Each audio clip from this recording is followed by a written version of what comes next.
الحمد لله نحمده ونستعينه ونستغفره ونؤمن به ونتوكل عليه ونعوذ بالله من شرور أنفسنا ومن سيئات أعمالنا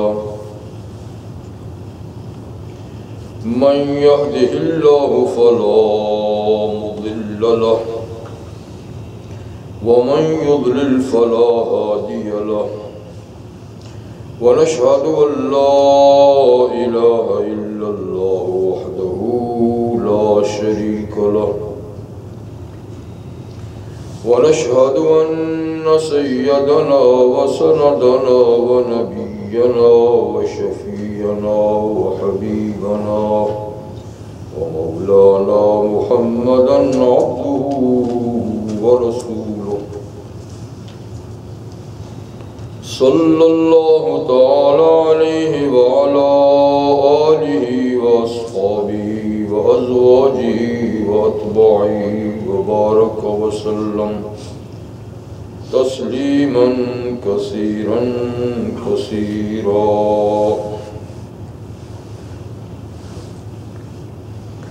أما بعد أعوذ بالله من الشيطان الرجيم بسم الله الرحمن الرحيم لعمرك إنهم في سكرتهم يعمهون. صدق الله مولانا العظيم وبلغنا رسوله النبي الكريم ونحن على ذلك لمن الشاهدين والشاكرين والحمد لله رب العالمين.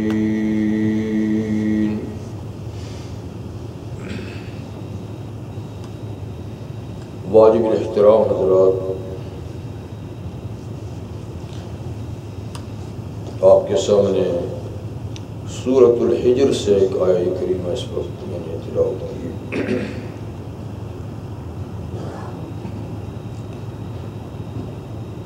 آیہ کریمہ کا ترجمہ ہے: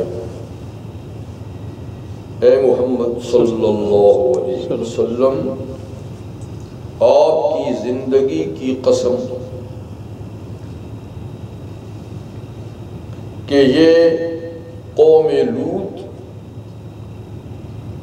اپنے نشے میں سرگرداں ہیں،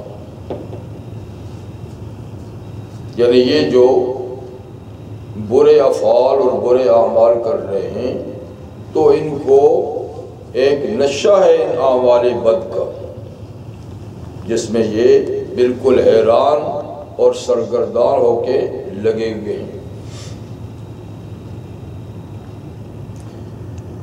تو اس آیہ کریمہ میں اللہ تعالیٰ نے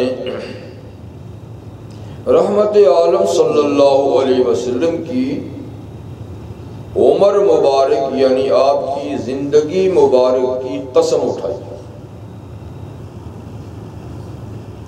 قسم کے بارے میں یہ بات کئی دفعہ میں عرض کر چکا ہوں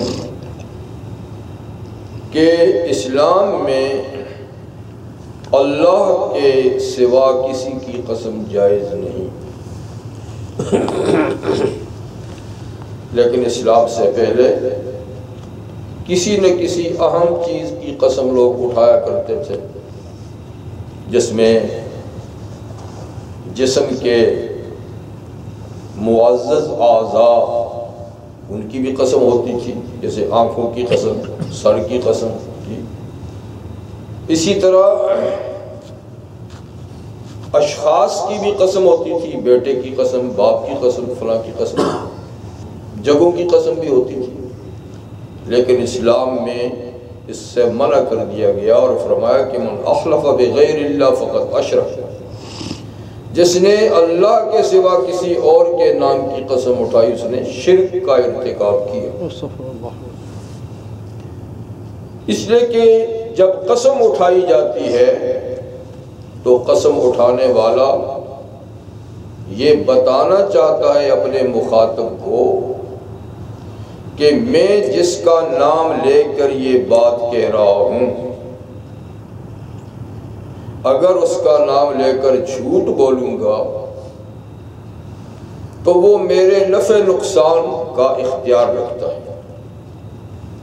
میں سچ بولوں گا تو وہ خوش اور راضی ہوگا، مجھے فائدہ پہنچائے گا، اور اس کا نام لے کر اگر میں جھوٹ بولوں گا تو وہ مجھ سے ناراض ہو کر مجھے نقصان پہنچا سکتا ہے۔ اصل میں قسم کے پیچھے یہی عقیدہ ہوتا ہے۔ اب چونکہ نفع نقصان کا مالک صرف اللہ ہے اور کسی اور کے ہاتھ میں کسی کا نفع نقصان نہیں، اس لیے غیر اللہ کی قسم کی بھی اجازت نہیں۔ یہ تو ہمارے لیے حکم ہے۔ جہاں تک اللہ کی ذات کا معاملہ ہے، پہلی بات تو یہ کہ اللہ کو کسی بات کے کہنے پہ قسم اٹھانے کی ضرورت ہی نہیں، اس لیے کہ اللہ تعالیٰ کی تو ہر بات ہی سچی ہے۔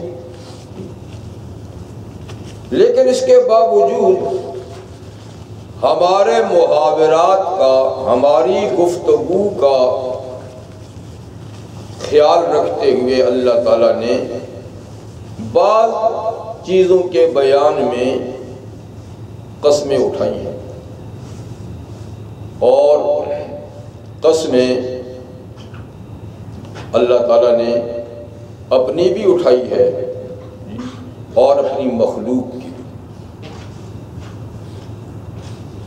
تو ہمیں مخلوق کی قسم اٹھانے سے تو اس لیے روکا کہ اس کے پیچھے عقیدے کی خرابی ہے، لیکن اللہ تعالیٰ کا نفع نقصان تو کسی کے ہاتھ میں نہیں، وہ خود ہی نافع اور ضار ہیں، اس لیے وہاں قسم اٹھانے میں یہ شبہ ہو ہی نہیں سکتا جو ہماری قسموں میں ہو سکتا ہے۔ تو اس لیے اللہ تعالیٰ مخلوق میں سے جس کی چاہے قسم اٹھائے، لیکن مخلوقات میں اللہ تعالیٰ جن کی قسم اٹھاتے ہیں اس کی وجہ اہل علم نے یہ ذکر فرمائی ہے کہ جن جن چیزوں کا نام اللہ نے کہیں قسم میں اٹھایا ہے، دراصل اس کا فائدہ بتانا مقصود ہے کہ یہ چیز بڑی مفید ہے اور بڑی قیمتی چیز ہے، کافی توجہ کے لائق چیز ہے، اس پہ توجہ دی جائے، یا یہ بڑی باعظمت چیز ہے، اس کو میں نے عظمت عطا فرمائی ہے۔ تو گویا جن چیزوں کی قسم اٹھائی ہے ان کی قدر و قیمت بھی اللہ تعالی ہمیں بتانا چاہتے ہیں۔ تو یہاں مخلوقات میں سے اللہ نے رحمت عالم صلی اللہ علیہ وسلم کی حیات طیبہ کی قسم اٹھائی، اور نبی کریم علیہ السلام نوع انسانی میں واحد شخصیت ہے کہ جن کی آپ اللہ تعالیٰ نے قسم اٹھائی، باقی کسی نبی کے نام کی یا ان کی عمر کی قسم قرآن مجید میں نہیں۔ اور اسی طریقے سے متعین کر کے اللہ نے کسی فرشتے کی قسم بھی نہیں اٹھائی۔ ہاں یہ تو ہے کہ فرشتوں کی قسمیں ہیں، لیکن کسی خاص فرشتے کی نام کی قسم لے کر ایسی نہیں، جیسے والصافات صفا، قسم ہے ان فرشتوں کی جو صف بستہ کھڑے ہیں، لیکن کسی ایک کا نام نہیں ہے، یا والزاجرات زجرا، یا اس طریقے سے اور آیات میں پھر ارض و سما کی، لیل و نہار کی، شمس و قمر کی اور ہواؤں کی، تو یہ بہت سی قسمیں ہیں قرآن مجید میں۔ لیکن نوع انسانی میں صرف سرور کونین صلی اللہ علیہ وسلم واحد شخصیت ہیں کہ جن کی مقدس زندگی کی اللہ تعالیٰ نے قسم اٹھائی۔ عبداللہ ابن عباس رضی اللہ عنہ فرماتے ہیں کہ اگر کوئی اور شخصیت اتنی جامع کمالات کی ہوتی جیسے سرور کونین صلی اللہ علیہ وسلم جامع الکمالات ہیں۔ اللہ نے ایک ہی ذات میں کئی خوبیاں اکٹھی کر دی ہیں، اگر ایسی کوئی اور ذات ہوتی تو اس کی قسم بھی اٹھائی جاتی، لیکن وہ جامع الکمالات ہستی اور ذات چونکہ نبی کریم صلی اللہ علیہ وسلم کی ہے، اس لیے اللہ نے آپ کی مبارک زندگی کی قسم اٹھائی، اور یہاں بھی زندگی کی قسم اٹھائی، ذات کی نہیں بلکہ آپ کی حیات طیبہ، آپ کی زندگی، گویا توجہ دلانی ہے آپ کی حیات طیبہ پر کہ آپ کی مبارک زندگی، آپ کی ولادت با سعادت سے لے کر آپ کی وفات تک یہ پوری زندگی توجہ کے لائق ہے، سمجھنے کی چیز ہے اور سبق حاصل کرنے کی چیز ہے۔ اس سے سبق حاصل کیا جائے، اس سے رہنمائی حاصل کی جائے تو رحمت عالم صلی اللہ علیہ وسلم کی پوری حیات طیبہ اول سے آخر تک اسوہ حسنہ آئیڈیل ہے، نمونہ ہے جی۔ آپ کی زندگی کا ہر دور انسان کی زندگی کے ہر دور کے لیے نمونہ ہے، یعنی آپ کا بچپنے کے لیے رہنمائی ہے، آپ کی جوانی کی زندگی کے لیے، آپ کی ازدواجی زندگی کے لیے، اسی طریقے سے آپ کی ابوت کی زندگی والد کی حیثیت سے جی، ماں باپ کے لیے، تو اس طریقے سے آپ لیتے رہیں۔ زندگی کا کوئی ایسا شعبہ نہیں کہ جس میں آپ کی زندگی رہنما نہ ہو۔ تو میں نے رحمت عالم صلی اللہ علیہ وسلم کی ولادت و سعادت کا کچھ ذکر آپ کے سامنے کیا تھا، اب میں چاہتا ہوں کہ تھوڑا سا اسی سلسلے کو اور بڑھائیں۔ یہ تو سمندر ہے ناپیدائی کنار، جس کے کناروں کا بھی پتہ نہیں ہے، تو یہ تو صرف چند قطرے ہی ہیں کہ جو پیش کیے جا سکتے ہیں آپ کی زندگی حیات طیبہ کی نہیں۔ تو نبی کریم صلی اللہ علیہ وسلم کا میں نے ابتدائی زندگی کا حصہ مختصر، ولادت، رضاعت، والدہ کا انتقال، دادے کی کفالت اور دادا کا انتقال، اور پھر چچا ابو طالب کی کفالت تک تھوڑی تھوڑی بات آپ کے سامنے ذکر کی تھی۔ اور یہ میں نے عرض کیا تھا کہ نبی کریم صلی اللہ علیہ وسلم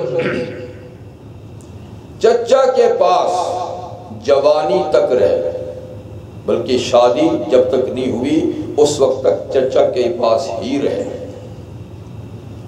لیکن حضور صلی اللہ علیہ وسلم کا یہ پورا بچپنا اور جوانی جو چچا کے پاس گزری، یہ بھی ایک پوری مثالی زندگی ہے، اور جو رضائی ماں کے پاس گزری ایک مثالی زندگی ہے۔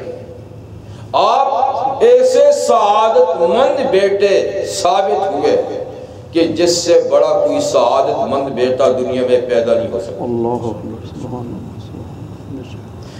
اصل میں رحمت عالم صلی اللہ علیہ وسلم کی جامع سیرت قرآن مجید ہے۔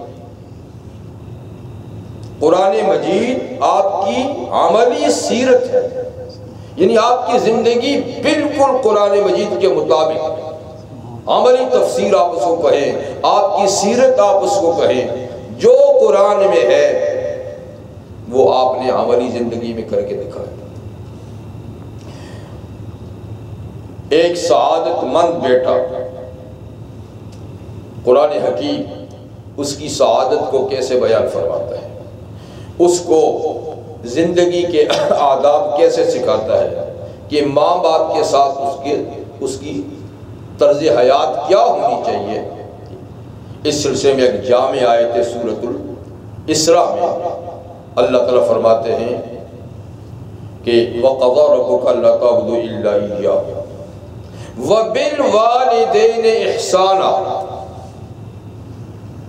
اللہ تعالیٰ نے یہ حکم صادر فرمایا ہے کہ عبادت ہر قسم کی صرف اللہ کی جائے،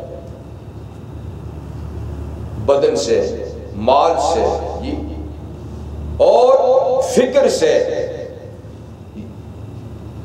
ہر عبادت اللہ کی۔ اور دوسری چیز بتائی کہ بالوالدین احسان، ماں باپ کے ساتھ حسن سلوک،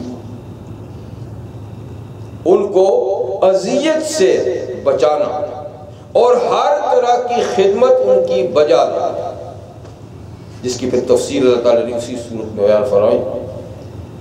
اما یبلغن عندک الکبر، اے بیٹے یا بیٹی، جب تیرے ماں باپ تیری زندگی میں ان میں سے ایک بڑھاپے کی عمر تک پہنچ جائے یا دونوں بڑھاپے کی عمر تک پہنچ جائیں، فلا تقل لهما اف، تو دیکھو ان کے سامنے اف تک نہیں کرنا۔ اف یہ کم سے کم اذیت کا لفظ ہے، اس سے کم اذیت کا لفظ نہیں، اف بھی نہیں کرنا۔ یہ عربی کا لفظ ہے۔ اف نہ کرنے کا مطلب یہ ہے کہ کسی زبان اور محاورے میں ادنا اذیت کا لفظ، بلکہ لفظ کیا، اپنے چہرے مہرے سے اس قسم کا اظہار جس کو دیکھ کر ان کو اذیت ہو، وہ بھی نہیں اختیار کرنا۔ فلا تقل لهما اف ولا تنهرهما، اور ان کو ڈانٹ مت پلاؤ۔ وقل لهما قولا کریما، اور ان کے سامنے باعزت گفتگو کرو، شرافت کی بات، احترام اور ادب کی بات، اور ان کے سامنے خود کو جھکاؤ، اور یہ کہ ظاہری جھکاؤ کے ساتھ ساتھ دل سے ان کے لیے دعا بھی کرو۔ یہ ساری تفصیلات ہیں۔ جب یہ تفصیلات ہیں تو اس کا جامع ترین نمونہ سرور کونین صلی اللہ علیہ وسلم نے پیش کیا۔ اپنی والدہ کا تو 6 سال میں انتقال ہو گیا، لیکن رضائی ماں جن کے پاس 5 سال رہے، خدمت کرتے رہے، ماں کے پاس خدمت کا موقع بہت کم ملا، 5 سال رضائی ماں کے پاس، جیسے میں نے عرض کیا کہ ان کی بکریاں چراتے رہے، ان کی خدمت کرتے رہے۔ اور حضرت حلیمہ فرماتی ہیں کہ حضرت محمد صلی اللہ علیہ وسلم میں عام بچوں جیسی عادتیں نہیں تھیں، شور و شغب کرنا، ضد کرنا جی، اور یہ کہ چیزوں میں نقائص بتانا، بلکہ بہت تحمل سے اور بہت صبر سے اور بڑے احترام کے ساتھ عام بچوں سے الگ اپنے آپ کو آپ نے رکھا۔ یوں نہیں لگتا تھا کہ ان میں بچوں کی عادت ہے، عام بچوں کی۔ اور پھر 1 سال آپ کو ماں کے ساتھ رہنا ہوگا، 1 سال سے، کیونکہ 6 میں پھر ان کا انتقال، جب آپ 6 سال کے تو انتقال ہو گیا۔ حضرت حلیمہ جب آپ کو نبوت ملی صلی اللہ علیہ وسلم، تو انہوں نے آپ کی نبوت پر آپ کے بچپن سے استدلال کیا، اور کوئی سوال نہیں کیا کہ کوئی معجزہ دکھائیں، کوئی یہ کریں، کوئی وہ کرے، جیسے لوگوں کی بعضوں کی عادت ہوتی ہے، اسے کہ وہ سب کچھ اپنے گھر میں دیکھ چکے تھے۔ ان کے آنے سے گھر میں کتنی برکات ہوئی، کتنی رونق ہوئی، اور کیسی ان کی بچپن کی زندگی ہوئی۔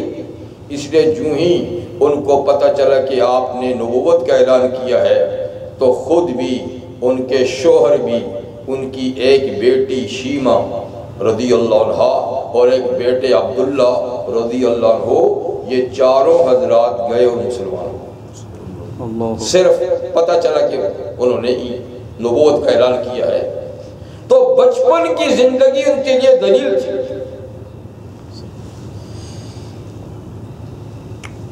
خیر، ایک وقت آتا ہے جب مکہ فتح ہو جاتا ہے 8 ہجری میں، تو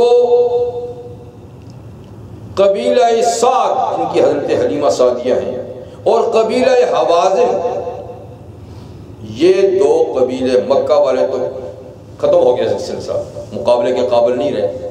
ان دو قبیلوں نے سر اٹھایا کہ ہم مقابلہ کریں گے. تو پیغمبر کریم صلی اللہ علیہ وسلم وہی فوج جو مدینہ سے لے کر آئے تھے مکہ فتح کرنے کے لیے، اور بغیر لڑے مکہ فتح ہو گیا. تو ان کی سرکوبی کے لیے وہ 10,000 فوج لے کر طائف کی طرف روانہ ہوئے اور وادی حنین میں آپ پہنچے، جس کا ذکر سورۃ توبہ میں ہے. مزید مکہ سے 2,000 اور افراد بھی آپ کے ساتھ اس جنگ میں شریک ہوئے. ان میں کچھ نان مسلم بھی تھے، لیکن چونکہ آپ کی پیروی اختیار کر چکے تھے وہ بھی شریک ہوئے. کچھ مسلمان ہوئے تھے نئے، تو اب 12,000 فوج تھی. خیر وادی حنین میں جب پہنچے تو امتحاناً پہلے تو تھوڑا سا معاملہ گڑبڑ ہو گیا، اور بعد میں دوبارہ جب حملہ کیا تو ماشاءاللہ کامیابی ہو گئی، اور سارے کے سارے جو مقابلے میں آئے تھے وہ گرفتار ہو گئے. اتنی بڑی جنگی گرفتاری اس سے پہلے کبھی نہیں ہوئی. تو 6,000 کے لگ بھگ مرد عورتیں بچے، اس لیے کہ ان لوگوں نے اس جنگ میں اپنے تمام افراد اور تمام ساز و سامان جھونک دیا تھا. پیچھے نہیں کسی کو چھوڑ کے آیا تھا کہ تاکہ پیچھے کی فکر ہو. مال و دولت بھی ساتھ لے آئے، بیوی بچے بھی ساتھ لے آئے. اب ان کا سارا مال و دولت اور بیوی بچوں سمیت سب گرفتار ہو گئے، سب مال غنیمت بن گئے. جب حضور صلی اللہ علیہ وسلم سے واپس آئے، سارا قیدیوں کو بھی لے کر، ساز و سامان کو بھی لے کر، جہرانہ جو مکہ مکرمہ کے قریب چند میلوں کے فاصلے پر ایک مقام ہے، اور وہ میقات بھی ہے طائف والوں کی طرف سے، وہ حج برے کا میقات ہے. آپ اس انتظار میں کبھی تقسیم بھی آپ نے نہیں کی تھی کچھ دنوں تک، مال غنیمت کی اور قیدیوں کی بحیثیت غلام باندھی کے، کہ ہو سکتا ہے یہ لوگ نادم ہو جائیں تو ان کے مال، ان کے قیدی واپس. لیکن آخر انتظار کرنے کے بعد کچھ نہیں ہوا تو آپ نے تقسیم کر دیا. اتنے میں ان کا وفد آ ہی گیا، پشیمان ہو گئے، آ گیا، اور ان میں آقا کی وہ رضائی ماں بھی آئی. صحابہ فرماتے ہیں کہ جب حضرت حلیمہ تشریف لائی تو حضور صلی اللہ علیہ وسلم نے چادر مبارک اتار کے ان کے نیچے اللہ اس میں بیٹھایا. گفت و شنید ہوئی، کہنے لگی بیٹا آپ کو پتہ ہے آپ کے قیدیوں میں میرے خاندان کے لوگ ہیں، میرے رشتہ دار ہیں، جو بعض آپ کی دودھ کی پھوپھیاں ہیں، کچھ خالائیں ہیں، کچھ یوں دودھ کے رشتہ کے حساب سے کئی آپ کے رشتہ دار بنتے ہیں، کوئی ماموں بنتے ہیں، کوئی نانے بنتے ہیں، کوئی کیا کیا بنتے ہیں. تو آپ نے ان کو گرفتار کر دیا. کیا کر دیا آپ نے؟ آخر ماں تو ماں ہوتی ہے، ماں اپنے لہجے میں بولتی ہے، یہ آپ نے کیا کر دیا؟ تو رحمت عالم مطلب کہ وفد کے اور لوگ بھی تھے، ان سب مسلمان ہو گئے. ان کی ہم سب مسلمان ہیں اور ہم استدعا کرتے ہیں کہ ہمارے قیدی اور ہمارا مال ہمیں واپس کر دیا جائے. ہم تو مسلمان ہو گئے ماشاءاللہ. پیغمبر کریم صلی اللہ علیہ وسلم نے ارشاد فرمایا کہ میں نے بڑا تمہارا انتظار کیا لیکن تم نے بڑی دیر کی آنے میں. اگر میں تقسیم نہ کر چکا ہوتا تو تقسیم نہ کرتا اور میں سب کچھ تمہیں واپس نہیں دیتا. لیکن اب تقسیم ہو چکی ہے، ہر شخص مال غنیمت کا بھی مالک بن چکا ہے اور قیدیوں کا بھی مالک بن چکا ہے. اب ایسی بات ہے کہ جہاں تک میرے خاندان کا تعلق ہے تو میں اپنے خاندان کے تو سارے قیدی ابھی ہی تمہیں دے دیتا ہوں اور ان کے پاس جو مال ہے وہ بھی تمہیں دے دیتا ہوں، اس پر تو مجھے اختیار ہے جی. لیکن جہاں تک دوسرے قبائل میں تقسیم ہوا ہے تو ان سے رائے لیے بغیر جی اور ان کی مرضی کے بغیر میں واپس نہیں کر سکتا، اس لیے آپ انتظار کریں، میں ان لوگوں سے رائے لیتا ہوں۔ پھر حضور صلی اللہ علیہ وسلم نے ان کو بلایا اور کہا اس طریقے سے یہ لوگ مسلمان ہو کر آئے ہیں اور یہ اپنا مال اور اپنے قیدی مانگتے ہیں۔ تو پھر حضور نے یہ بھی ارشاد فرمایا کہ دیکھو دو چیزیں تو اب تمہیں نہیں ملیں گی، ایک کا انتخاب کرو، یا قیدیوں کی بات کرو یا مال کی بات کرو، دو نہیں ملیں گے، ایک ملے گا۔ انہوں نے کہا جی خیر مال نہ صحیح لیکن قیدی تو واپس مل جائیں۔ تو آپ نے فرمایا جو ہمارے پاس قیدی ہیں قریش کے پاس وہ تو ابھی سے آزاد ہیں، اور دوسروں سے کہا کہ بھائی دیکھو یہ لوگ مسلمان ہو کر آئے ہیں، ہم نے ان کے قیدی تو بلا معاوضہ واپس کر دیے، اب تمہاری مرضی ہے کہ تم ان کے قیدی بغیر معاوضے کے آزاد کرتے ہو تو آپ کی مرضی ہے، اور اگر یہ چاہتے ہو کہ نہیں اس کا کوئی معاوضہ ملے تو پھر ایسا کریں گے کہ اس کے بعد جو بھی کہیں جنگ ہوگی اور اس میں جو بھی مال غنیمت اور قیدی آئیں گے ان کے بدلے میں وہ میں تمہیں دے دوں گا، اور ان کے قیدی اگر تم چاہو تو معاف کرو۔ لوگوں نے جوش میں آ کر کہا کہ ہم تو ویسے ہی معاف کرتے ہیں، جب آپ نے اپنے معاف کر دیے تو ہم کون ہیں، ہم تو ویسے ہی معاف کرتے ہیں۔ آپ نے فرمایا یہ جذبات کی بات ہے، ایسا نہیں، بہتر یہ ہے کہ تم لوگ واپس جاؤ اپنے خیموں میں، اور جو تمہارے ہر ایک کے یونٹ کے جو آفیسر ہیں اپنے آفیسر کو یہ بات بتاؤ، وہ لوگ آ کر مجھے کہیں کہ آپ نے دل سے معاف کیا یا کوئی جذبات میں آ کر معاف کیا۔ پھر یہ لوگ واپس گئے اور بات چیت ہوئی تو ان کے جو نمائندے تھے وہ آئے، انہوں نے کہا کہ وہ دل سے معاف کرتے ہیں، تو خیر وہ سارے قیدی معاف ہو گئے اور فری میں ان لوگوں نے ان کو چھوڑ دیا۔ اس کے بعد بھی جب کبھی ایسا ہوتا تو آپ بڑے ہی احترام کے ساتھ ماں کے ساتھ پیش آتے، حضرت حلیمہ کے ساتھ۔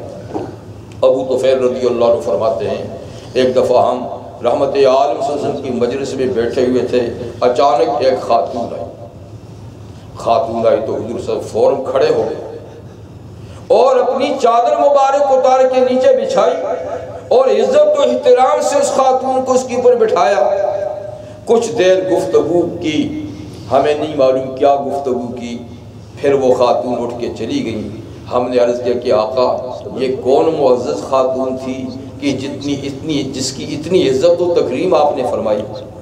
آپ نے فرمایا یہ میری دودھ کی ماں ہے حضرت حلیمہ رضی اللہ عنہ۔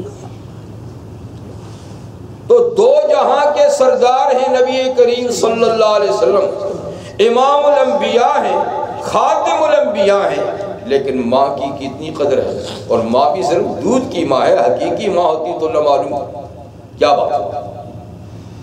اسی طریقے سے کبھی وہ آپ کی بہن شیمہ رضی اللہ عنہ آ جاتی تو اس کے ساتھ بھی اسی طریقے سے عزت کا معاملہ کرتے، کیونکہ وہ عمر میں بڑی تھیں اور جب تک ان کے گھر میں تھیں تو حضور صلی اللہ علیہ وسلم کی دیکھ بھال وہ کیا کرتی تھی۔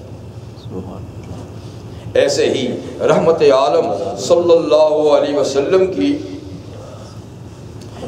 باپ کے ورثے میں ملنے والی باندی حضرت ام ایمن رضی اللہ تعالیٰ عنہا،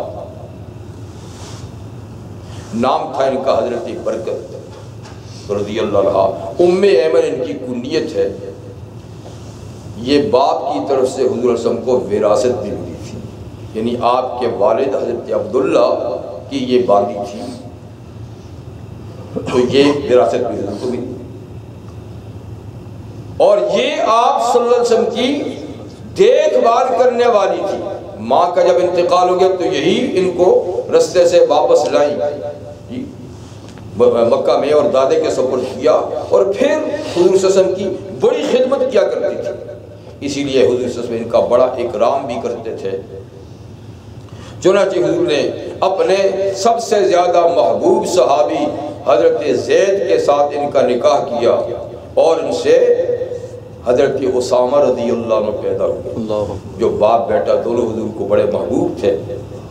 اور رحمت عالم صلی اللہ علیہ وسلم کبھی کبھی حضرت ام ایمن کے گھر ان کی ملاقات کے لیے خود تشریف لے جاتے تھے، یعنی اتنی عزت اور تکریم، حالانکہ وہ باندھی تھی، پھر آپ نے ان کو آزاد کیا، لیکن آپ ان کی ملاقات کے لیے خود جایا کرتے تھے، اس لیے کہ انہوں نے آپ کی خدمت کی تھی بچپن میں، اور بڑی عزت و تکریم سے فرماتے تھے امی بعد امی، یہ میری ماں کے بعد دوسری ماں ہے، ماں کے بعد انہوں نے میری خدمت کی، مجھے کھلایا پلایا نہلایا دھلایا، میری بڑی خدمت کی انہوں نے۔ تو دیکھیے پیغمبر کریم صلی اللہ علیہ وسلم کتنا اکرام فرماتے تھے اپنی والدہ کا یا اپنی سنبھالنے والی خواتین کا، جنہوں نے بچپن میں دیکھ بھال کی، خدمت کی آپ کی، تو یہ آپ کی سعادت ہے۔ اور آپ کے کفیل جناب ابو طالب آپ کے حقیقی چچا ہیں، جن کی کفالت میں آپ تھے۔ یہ بات میں نے عرض کی تھی کہ جناب ابو طالب یوں تو سردار مکہ تھے، لیکن مالی پوزیشن بڑی کمزور تھی، اولاد زیادہ تھی، مالی بہت کمزور تھی، لیکن جب سے حضور صلی اللہ علیہ وسلم کی کفالت انہوں نے کی، اپنے گھر میں لے گئے، تو ان کے گھر میں بھی برکات کا ظہور شروع ہو گیا۔ اللہ اکبر کبیرہ۔ یعنی جس برتن میں حضور صلی اللہ علیہ وسلم شریک ہوتے کھانے میں، نہ صرف یہ کہ سب کے پیٹ بھر جاتے، کھانا بچ بھی جاتا تھا، لیکن جس برتن میں حضور شریک نہیں ہوتے تھے، گھر والوں کا بھی پیٹ نہیں بھرتا تھا، کھانا ختم ہو جاتا تھا، پیٹ بھرتا نہیں تھا، اتنا یعنی تھوڑا سا کھانا ہوتا تھا۔ اس لیے جناب ابو طالب آپ کا انتظار کیا کرتے تھے، یعنی برتن میں کھانا ڈالا، سب کو بٹھایا، کہتے انتظار کرو، محمد آ جائیں گے تو پھر کھائیں گے، اللہ اکبر صلی اللہ علیہ وسلم۔ اس لیے کہ آپ کی تشریف آوری سے اور کھانے میں شراکت سے سب کا کام ہو جاتا تھا اور کھانا بچ بھی جاتا تھا۔ روایت میں ہے کہ رات کو جب سو کر صبح اٹھتے تو ابو طالب کے باقی بچوں کی آنکھوں میں گرد و غبار اور میل کچیل ہوتی، جیسے کہ ہوتی ہے بچوں میں، دیہاتی بچوں میں جی، تو صبح اٹھیں تو آنکھیں بھری بھی ہوتی ہیں جی، اور اس میں میل کچیل جمع ہوتی ہے، لیکن سرور کونین صلی اللہ علیہ وسلم جب صبح اٹھتے تو جیسے سرما لگایا ہوا اور تیل لگایا ہوا اٹھے، یعنی بالکل چہرہ انور صاف ستھرا، آنکھیں صاف ستھری، اور جیسے بالوں میں تیل لگا ہوا۔ یہ نہیں کہ کسی نے لگایا ہے یا آپ نے خود، بس اللہ تعالیٰ نے یہ قدرتی نفاست آپ کو عطا فرمائی تھی کہ گندگی نام کی چیز آپ کے قریب ہی نہیں ہوتی تھی۔ اور جیسے بچوں کی عادت ہوتی ہے، کھانے پہ جھپٹ پڑتے ہیں، چھینا جھپٹی ہوتی ہے، کہتے جب بچوں کو اس حال میں دیکھتے تو حضور اپنا ہاتھ کھینچ لیتے تھے اور ان کے ساتھ کھانے میں شریک نہیں ہوتے تھے۔ یہ عادت آپ کو پسند نہیں تھی، یہاں تک کہ پھر آپ کے لیے الگ سے کھانا منگاتے تو آپ اس میں کھاتے، ہاں کوئی ادب احترام کے ساتھ کھاتے تو آپ شریک بھی ہو جاتے تھے، لیکن جب بچے اپنی عادت پہ آ جاتے تو آپ اپنا ہاتھ کھینچ لیتے تھے۔ جناب ابو طالب کی ایک باندھی تھی، وہ ذکر کرتی ہے کہ سرور کونین صلی اللہ علیہ وسلم میں بچوں والی عادتیں تھیں ہی نہیں، اور آپ بڑے تحمل اور بردباری والے اور بڑے صبر والے تھے۔ کہتے کہ کبھی گھر میں کھانا مانگا نہیں، بھوکے بھی ہے تو کھانا مانگا نہیں، کھانا دے دیا تو کھا لیا، نہیں دیا تو مانگا نہیں، گویا مانگنے کی آپ میں عادت نہیں تھی۔ اور رحمت عالم صلی اللہ علیہ وسلم نے کبھی کھانے میں عیب بھی نہیں نکالا۔ ہمارے عیب سے تو کوئی کھانا بچتا ہی نہیں ہے، کچھ نہ کچھ نقص ضرور نکال دیتے ہیں، مرچ کم ہے، نمک کم ہے جی، پکا ٹھیک نہیں ہے، فلاں بات ہے فلاں بات ہے، تو کبھی عیب نہیں نکالا، اور پوری زندگی میں کبھی کھانے میں عیب نہیں نکالا۔ اگر مزاج کے مطابق نہیں تو نہیں کھایا، لیکن یہ نہیں کہ اس میں یہ نقص ہے، ایسا کبھی نہیں، نہ بچپن میں کیا نہ آگے چل کر کیا۔ جناب ابو طالب جو آپ کے ایک عرصے تک کفیل رہے ہیں، وہ آپ کے بچپن کے بارے میں یہ روایت کرتے ہیں۔ ابو طالب خود کہتے ہیں لم ارى منه كذبة ولا ضحكا ولا جاہلیة ولا وقفا مع الصبيان، کہتے ہیں کہ میں نے محمد صلی اللہ علیہ وآلہ وسلم میں کبھی دروغ گوئی نہیں دیکھی، کبھی جھوٹ بولتے ہوئے نہیں دیکھا، یعنی جب تک میرے پاس رہے۔ بچپن میں تو بچے لاؤبالی ہوتے ہیں نا جی، یہاں تو بڑے بھی جھوٹ بولتے ہیں تو بچوں کی کیا بات ہے، لیکن کہتے ہیں میں نے بچپن میں بھی کبھی آپ کی زبان اقدس سے جھوٹ نہیں سنا، اور ولا ضحکن، بے تکی ہنسی بھی کبھی میں نے آپ کے چہرے سے نہیں دیکھی۔ آپ حضور صلی اللہ علیہ وسلم بعد میں بھی کھل کھلا کے نہیں ہنسا کرتے تھے، ہمیشہ مسکرایا کرتے تھے۔ فرمایا کہ بچپن میں بھی میں نے آپ کو منہ کھول کے ہنستا ہوا، آواز نکال کے ہنستا ہوا کبھی نہیں دیکھا۔ ولا جاہلیت، اور بھی کوئی جاہلیت کی بات نبی کریم علیہ السلام کے بچپن میں میں نے نہیں دیکھی۔ اور ولا وقفا مع الصبیان، عام لاؤبالی بچوں کے ساتھ کبھی کھڑا بھی میں نے نہیں دیکھا، چاہے جائے کہ آپ کھیلے ہوں، ان کے ساتھ کبھی کھڑا بھی نہیں دیکھا۔ اور یہ نہیں کہ یہ چیزیں کسی کی تربیت سے آپ کو ملی ہوں، یہ اللہ تعالیٰ کی طرف سے وہبی اور بخشی ہوئی نعمت ہے جو حضور سے سب کی۔ ورنہ آپ دیکھیں کہ خاص طور پہ جو بچے یتیم ہوتے ہیں، جن کا کوئی سرپرست نہیں ہوتا، ان میں آداب نام کی چیز نہیں ہوتی، ادب سکھانے والے ہی کوئی نہیں تو۔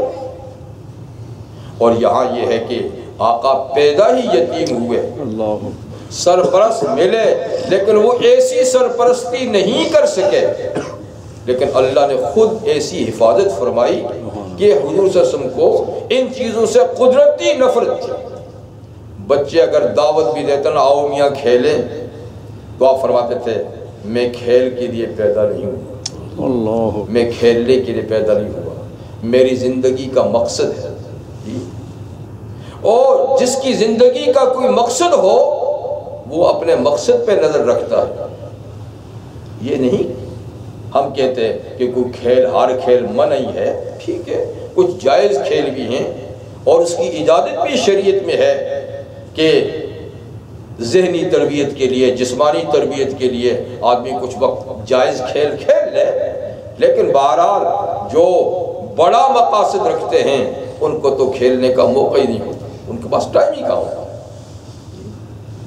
تو خیر، رحمت عالم صلی اللہ علیہ وسلم کا بچپنا ان حضرات میں گزرا اور انہوں نے آپ کے بچپنے کے بارے میں یہ ساری باتیں فرمائی۔ پیغمبر کریم علیہ السلام خود بھی اپنے بارے میں کچھ ارشاد فرماتے ہیں کہ جب آپ نے ہوش سنبھالی تو آپ کسی پر بوجھ نہیں بنے، کسی پر بوجھ نہیں بنے۔ جیسے حضرت حلیمہ کے ہاں بھی ان کی خدمت کرتے رہے، ان کی بکریاں چرانے کے لیے چلے جاتے تھے، یہ بھی ایک خدمت ہے جی۔ اور جب آپ سے پوچھا گیا آپ کے بچپن کی زندگی کے بارے میں تو آپ نے ارشاد فرمایا کہ بھائی میں جب ہوش میں نے سنبھالی تو مکہ والوں کی بکریاں چرایا کرتا تھا، اعلیٰ قراری، چند قیرات مزدوری پر مکہ والوں کی بکریاں چرایا کرتا تھا۔ تو گویا حضور صلی اللہ علیہ وسلم اپنے چچے پہ بھی بوجھ نہیں بنے۔ ایک تو قدرتی طور پہ آپ کی آمد سے ان کے گھر میں برکتوں کا نزول ہوا، اور دوسرا کچھ کما کے بھی آپ لایا کرتے تھے۔ تو جب تک آپ تجارت کے لیے آپ تیار نہیں ہو سکے جی، عمر آپ کی اتنی نہیں تھی کہ تجارت کر سکیں، اس وقت تک آپ مزدوری کرتے رہے۔ گویا مزدوری اور ملازمت بھی آقا کی سنت ہے۔ حالانکہ میں مکہ والوں کی بکریاں. اور یہ بھی ارشاد فرماتے تھے کہ کوئی اللہ کا نبی ایسا نہیں گزرا جس نے بکریاں نہ چرائی ہوں. یعنی بکریاں چرانے کا مشغلہ یہ بھی انبیاء کرام کی سنت ہے. اور یہ کیوں؟ اس لیے کہ بکری جو ہے نا مسکین و طبع جانور ہے، مزاج کے لحاظ سے بڑی عاجز قسم کی مخلوق ہے بکری. اسی لیے کوئی آدمی کمزور دل سے کیا کہتا ہے؟ بزدل، فلانا بزدل ہے. بز فارسی میں بکری کو کہتے ہیں. بزدل کا معنی اس کا دل تو بکری کی طرح ہے، بڑا ڈرپوک ہے. تو بکری جو نا ڈرپوک اور نرم دل قسم کا جانور ہے. تو اللہ تعالیٰ انبیاء کرام سے پہلے بکریاں چرواتے ہیں جی، پھر اس کے بعد انسانوں کی گلہ بانی کی ڈیوٹی ان کے ہوتی ہے. تو فرمایا کہ میں بکری چراتا تھا. اسی دوران فرماتے ہیں کہ جیسے کہ ابھی جوانی نہیں لیکن بالکل بچپنا بھی نہیں ہے، اور جوانی کے قریب قریب، بلوغ کے قریب قریب کا زمانہ ہے. تو اس وقت جو قریب بلوغ کے ہو، دلوں میں کئی امنگیں پیدا ہوتی ہیں. کھیلا جائے، کودا جائے، گایا جائے، گانا سنیں یا خود گائیں یا ایسی محافل میں یہ قدرتی چیزیں پیدا ہو جاتی ہیں. تو فرمایا ایک دو دفعہ میرے دل میں بھی یہ خیال آیا کہ کبھی شہر میں کسی ایسی مجلس میں جاؤں جہاں کچھ جی فنکشن ہو، کچھ کوئی گا رہا ہو، کوئی کہانی سنا رہا ہو، تو کسی سے کوئی کہانی سنوں، کچھ جی اس قسم کی چیز دیکھوں. تو ایک دفعہ پتہ چلا کہ شہر میں کوئی ایسا فنکشن ہو رہا ہے. تو میں نے اپنے دوسرے ساتھی سے کہا کہ تو میری بکریوں کا بھی ذرا خیال رکھنا، میں ذرا شہر میں ایک مجلس ہو رہی ہے تو تھوڑا سا جا کے سنوں کہ کہنے والے کیا کہتے ہیں، کوئی کہانی ہے، کوئی کیا چیز ہے، دیکھ. کہتے ہیں جو ہی میں بکریاں اس کے پاس چھوڑ کر آیا، آپ نے کہا ٹھیک ہے جائیں آپ. اور جب میں قریب پہنچا اور میرے کان میں گانے کی آوازیں گھر کے اندر سے،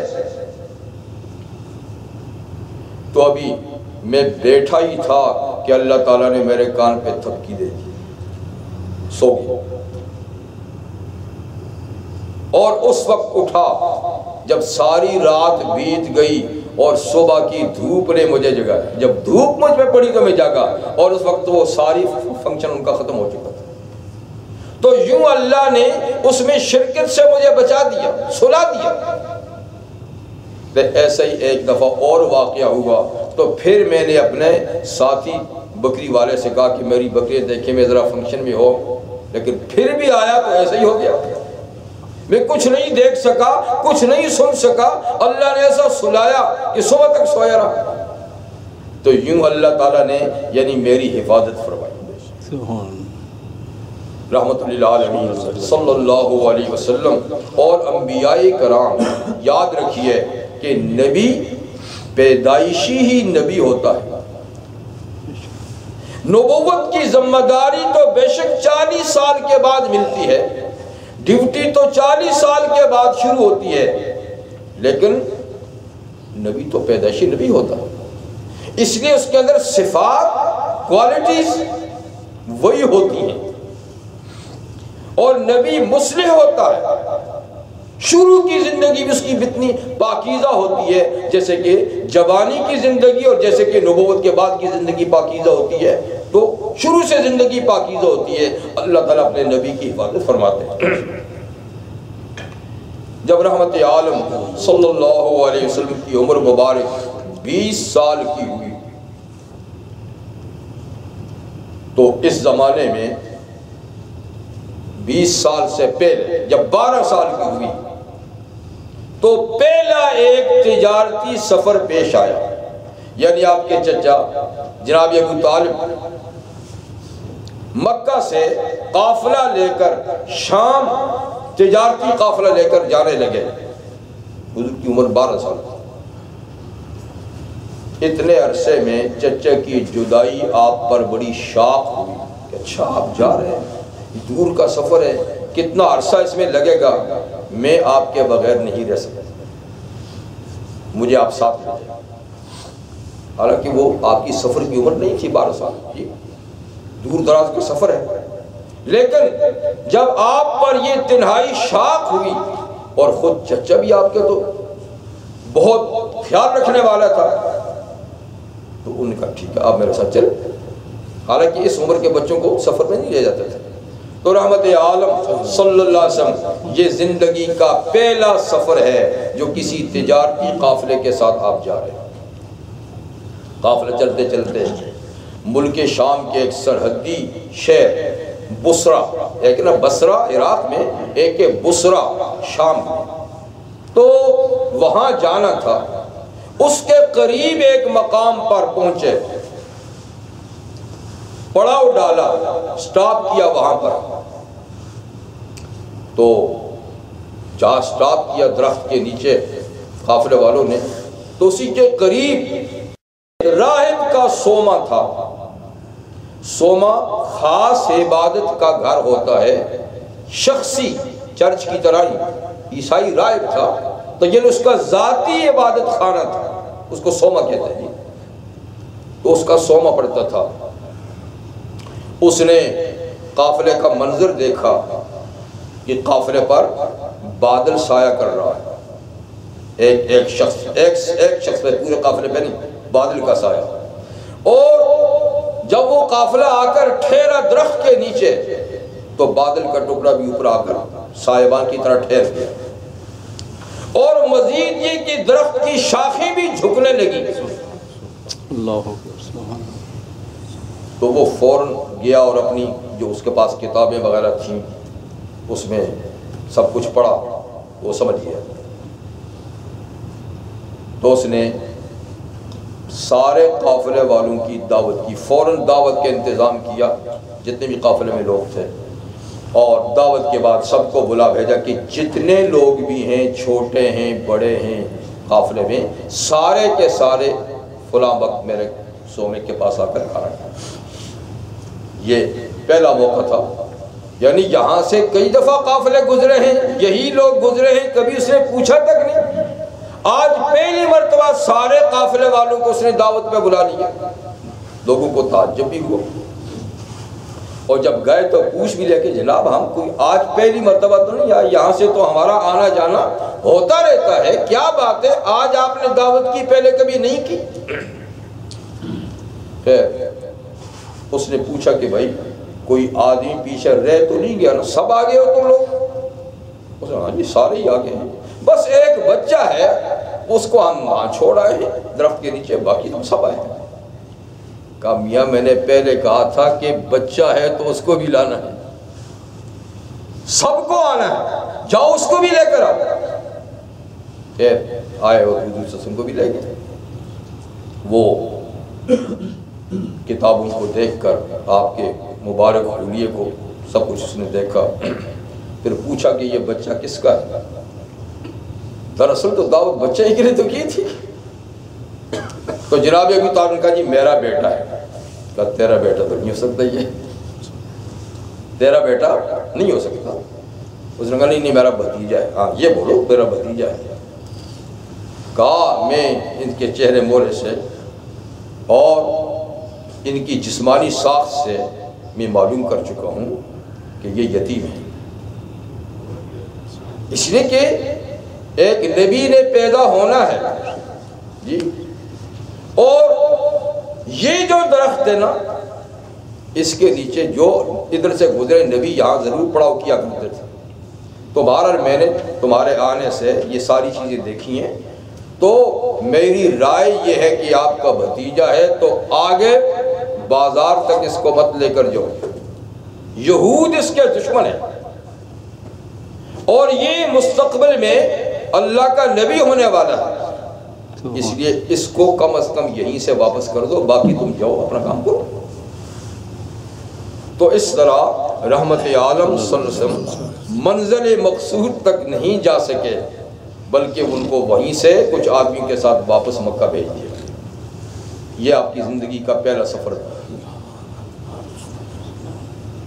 دوسرا سفر پھر جوانی میں ہوا جب حضرت خدیجہ رضی اللہ تعالیٰ نے اپنا مال حضور صلی اللہ علیہ وسلم کو منیجر بنا کر قافلے کے ساتھ بھیجا، تجارتی قافلے کے لیے۔ وہ دوسری مرتبہ پھر آپ بصرہ تک گئے، باقاعدہ سامان بھی بیچا۔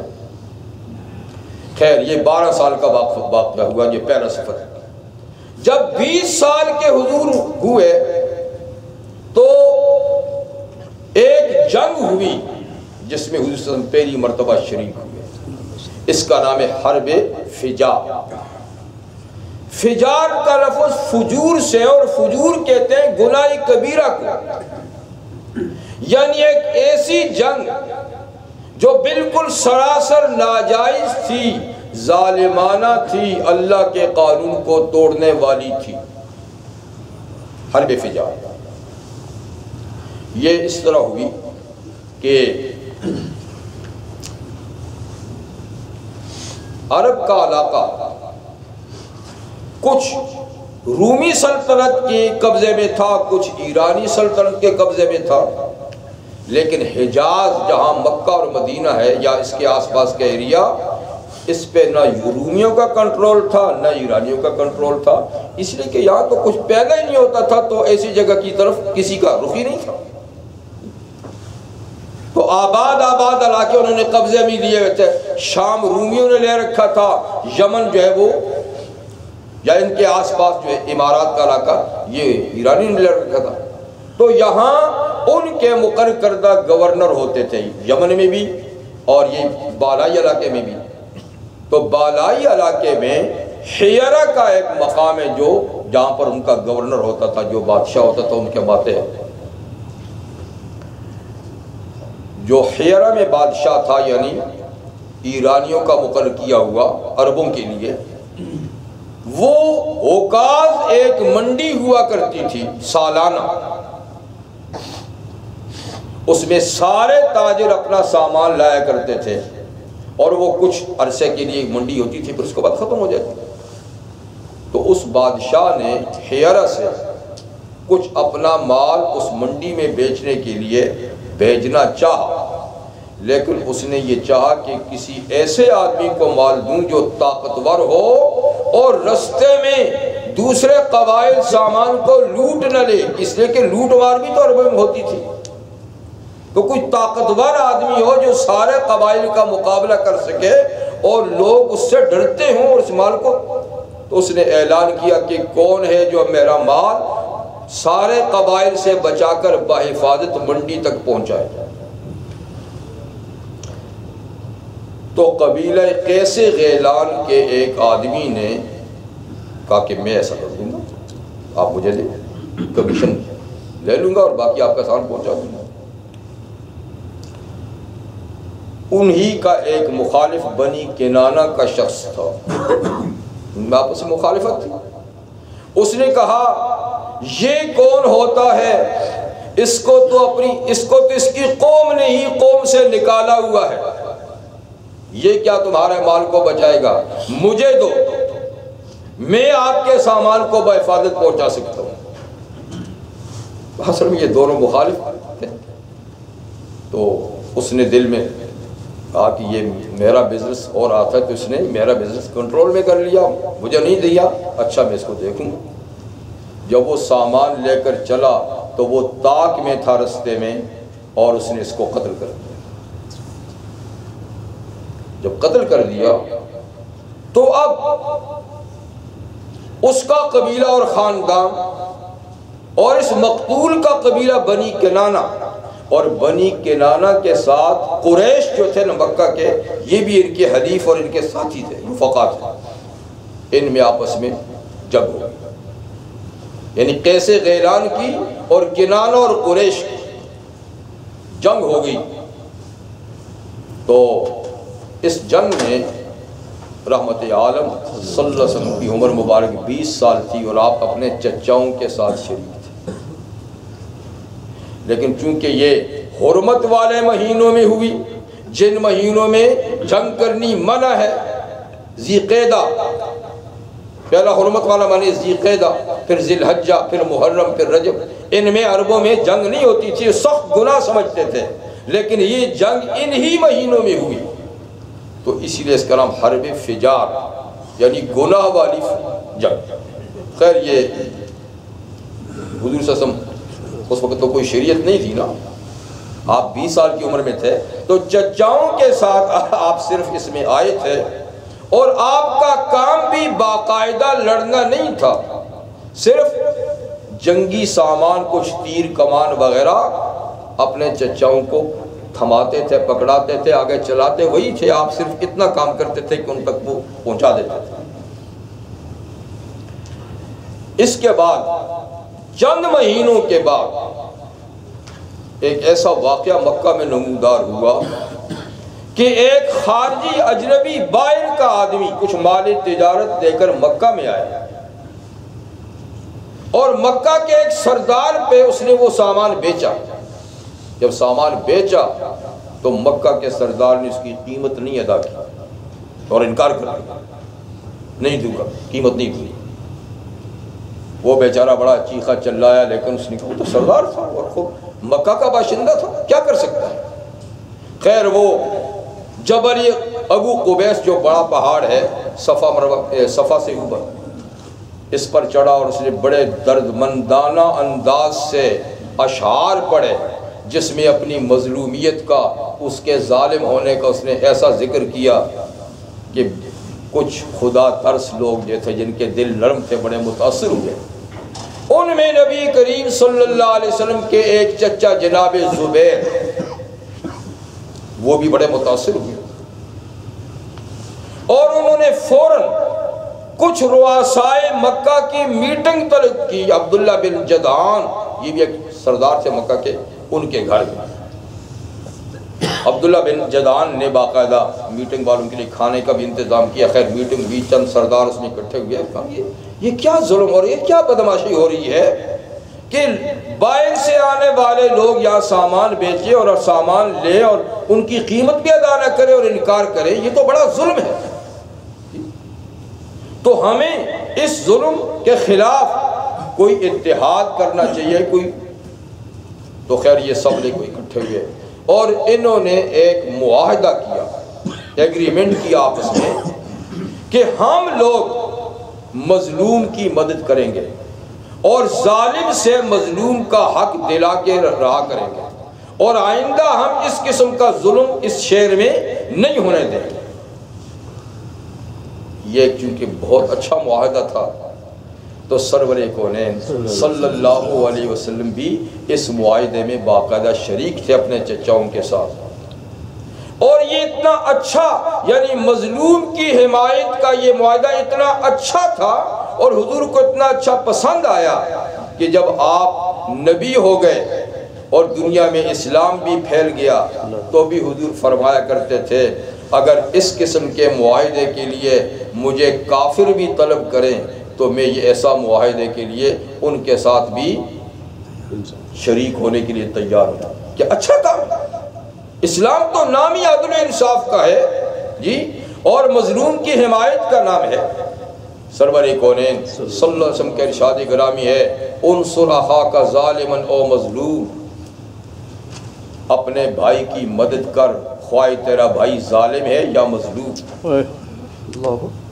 دونوں کی مدد کر، ظالم ہے تو بھی مدد کر، مظلوم ہے تو بھی۔ اس پہ صحابہ نے عرض کی کہ حضور مظلوم کی مدد تو سمجھ میں آتی ہے پر ظالم کی مدد کیسے کرے؟ آپ فرماتے ہیں کہ تیرا بھائی ظالم ہے تو بھی مدد کر اور مظلوم ہے تو بھی، تو مظلوم کی مدد تو سمجھ میں آتی ہے پر ظالم کی کیسے؟ حضور نے فرمایا کہ ظالم کا ہاتھ پکڑ کہ وہ ظلم نہ کرے، یہ اس کی مدد ہے۔ ظالم کو ظلم سے روکنا یہ ظالم کی مدد ہے، مظلوم کا حق دلانا یہ مظلوم کی مدد ہے۔ تو دونوں کی مدد کرو، اس کو ظلم سے روکو اور اس کا حق دلاؤ۔ تو فرمایا یہ اتنا اچھا معاہدہ تھا کہ اگر آج اسلام کے دور میں مجھے اس کی دعوت دی جائے، خواہ مخالف پارٹی کافر ہی کیوں نہ ہو لیکن ایسا اچھا معاہدہ کرے تو میں اس کے ساتھ شریک ہونے کے لیے تیار ہوں۔ تو اس کا نام تھا حلف الفضول۔ حلف الفضول میں حضور صلی اللہ علیہ وسلم نے گویا حصہ لیا اور آپ کو یہ معاہدہ بڑا پسند آیا۔ یہ آپ کے نبوت سے پہلے کے حالات ہیں۔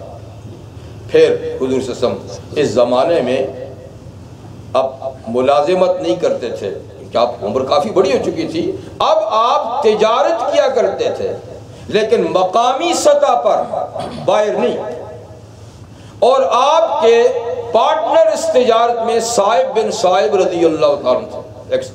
بعد میں وہ صحابی بنے، صحابی نہیں تھے، کافر تھے، لیکن صائب بن صائب آپ کے تجارت کے پارٹنر تھے، تو آپ ان کے ساتھ مل کے تجارت کرتے تھے، اور اس طریقے سے آپ چچا ابو طالب کی یعنی گویا مدد کرتے تھے، یہاں تک کہ رحمت عالم صلی اللہ علیہ وسلم کی امانت اور دیانت، آپ کی سچائی، آپ کا کھرا پن معاملات میں اتنا مشہور ہو گیا کہ سارے مکہ والوں نے آپ کو صادق اور امین کا لقب دیا۔ صادق اور امین، کہ مکہ کی دھرتی پر اگر کوئی سب سے زیادہ سچ بولنے والا ہے اور جس کا دامن ہر قسم کے جھوٹ سے پاک ہے، وہ محمد ہے صلی اللہ علیہ وسلم۔ اور اسی طریقے سے آپ امین بھی ہیں، امانت دار بھی ہیں، خیانت کا کوئی داغ دبا آپ کی سیرت پہ نہیں، تو صادق اور امین کے آپ کو لقب دیے گئے تھی۔ شہرت ہوئی آپ کی دیانتداری اور امانت داری کی، تو مکہ کی خاتون حضرت خدیجہ بنت خویلد، یہ بڑی اچھی خاتون تھیں اور بڑی دولت مند بھی۔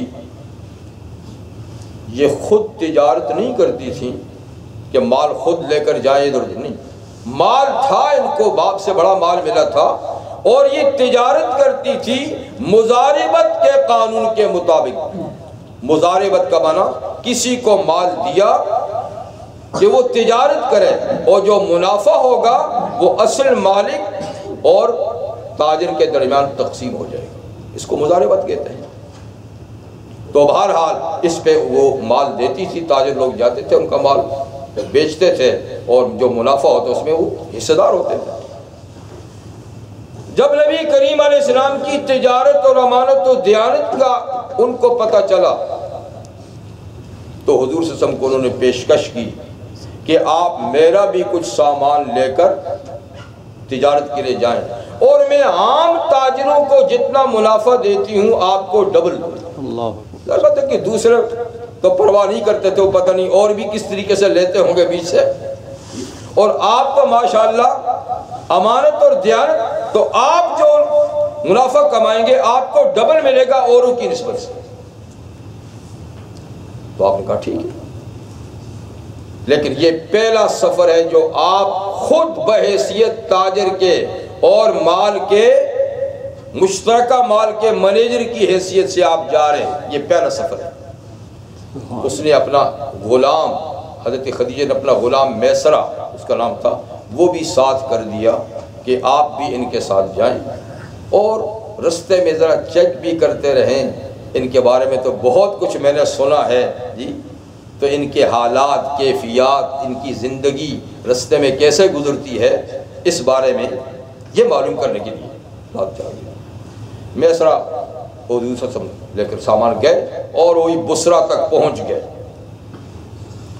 اور بہت مختصر وقت میں آپ نے وہ سامان وہاں بیچا، اور وہاں سے منڈی سے جو مال خریدنا تھا مکہ کے لیے وہ بھی خریدا، اور جتنا عام لوگ منافع پہ بیچتے تھے اس سے زیادہ منافع پہ آپ کا سامان بک گیا، آرام سے بک گیا، اور واپس سامان لے کر آئے، کافی منافع تھا۔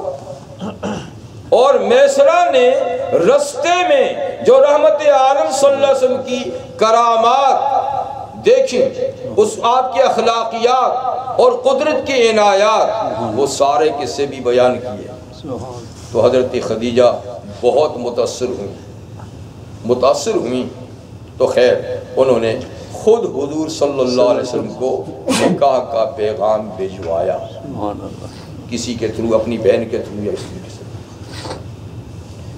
جب پیغام پہنچا تو حضرت نبی کریم صلی اللہ علیہ وسلم نے فرمایا کہ ٹھیک ہے، تو آپ نے اپنے چچاؤں کو آگاہ کیا انہوں نے بھی اپنے خاندان والوں کو آگاہ کیا. تو یوں بہرحال حضور صلی اللہ علیہ وسلم کا نکاح جناب ابو طالب نے پڑھایا اور ادھر سے ان کے جو چچا تھے وہ ان کے وکیل بنے اور 20 اونٹ مہر طے ہوا اور حضور صلی اللہ علیہ وسلم یعنی ازدواجی زندگی میں منسلک ہو گئے. انشاءاللہ اس کے بعد پھر اگلے جمعے پہ اللہ تعالیٰ حضور صلی اللہ علیہ وسلم کی سیرت و کردار سے ہمیں زیادہ سے زیادہ استفادہ کرنے کی توفیق عطا فرمائے اور اللہ تعالیٰ اس کی برکات سے ہمیں اور پوری امت مسلمہ کو اللہ تعالیٰ سے وافر حصہ نصیب فرمائے. وآخر دعوانا الحمدللہ رب العالمین. سنتیں پڑھ لیجیے.